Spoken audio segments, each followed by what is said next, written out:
it's Ben Choder, and I'm with Lygeia Ricciardi, and I am really excited. She is the president of Clear Voice Consulting. She's a consumer engagement and digital health expert, and I am so excited to have you on HIMSS TV. I am totally excited to be here, Ben. And we're talking about probably my favorite topic of all healthcare topics, patient engagement.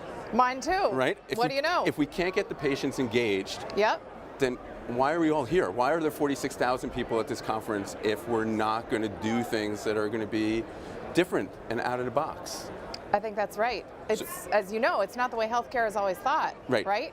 Exactly. So in your mind, right? So patient engagement is such a broad, term. Yeah. When you think patient engagement, what's the first thing you think about? It's about having a sense of ownership and empowerment about your own health and well-being. So for me, it's not about some tool or an app. It's about how you think of yourself. Owning your health, owning your life, being responsible. Honestly, that even goes beyond just health and healthcare, but it's kind of an attitude. Right. How important is technology?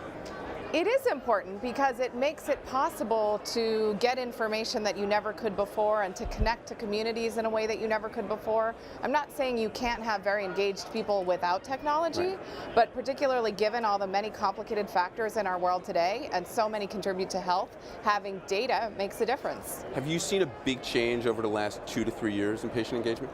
Oh, massive. So I've been going to HIMSS for years. Right. And a number of years ago, it was like you couldn't even say patient engagement. Right. People were like, either, what do you mean? Or, no, I don't want to hear it. I mean, it's so incredible the way the thinking on this topic has changed. Now, that being the case, I mean, you hear a lot of conversation around HIMSS about, oh, this is a great idea, how do we engage patients? That's still not Main Street USA. That's still not happening everywhere. But hasn't we're getting there. But hasn't it also muddied it a little bit, because everyone says, every new startup says we're about making better patient engagement. Every readmissions app or technology comes out, it's about patient engagement. How do we cut through all the clutter? Well, and part of the problem is a lot of people think like, oh, it's simple. Like, we'll just do what we're doing and we'll add a patient portal and like, boom, engaged, magic. But it's really, it's a sort of deeper change than that. It's changing culture, right? Yeah, it's not just create an app. There's no magic pill for it, right? Exactly. That's what's at the core of it. It's exciting. It's totally exciting. So is there any things that you've seen in the world of patient engagement that get you really excited? Yeah, so I must say what gets me most excited is to see the things coming from outside the traditional healthcare world, kind of knocking on the doors of healthcare and encouraging everybody here to think differently. This isn't going to be like a big shocker to you, but it's like, I see we have pretty much the same watch, right? There's the Apple Watch, there's Alexa, there's Google, there's all these different companies that are coming from non-traditional healthcare places and saying, let's do things differently. We can use information technology and let's partner with or support, sort of change things up in healthcare and encourage everybody to do things differently. So it's little small things. Like, we're not going to change consumer behavior overnight, right? Patient engagement. No, but again, like, the amazing thing is everybody's got, not everybody, but the majority of the US population has a smartphone in their pocket right now. That's like amazing computing power, the likes of which you found in a block-long building in the 1960s. You've got that power, so how are we going to harness that? Are the payers and the providers taking it more serious?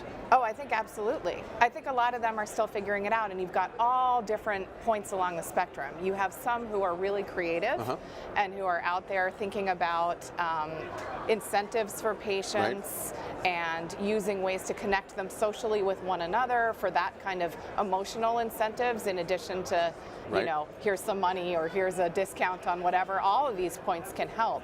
But there's a lot too. I think increasingly there's a realization that you have to think about behavior change, not just as saying, do you know the facts? Like, we all know we shouldn't smoke, we shouldn't eat the cake, we shouldn't whatever it is. But it's a little more than that. It's more than that, and it's helping you at the point when you're making a decision, a million tiny little decisions that you make every day to sort of decide. I mean, it's sort of funny talking about this here in Vegas, right?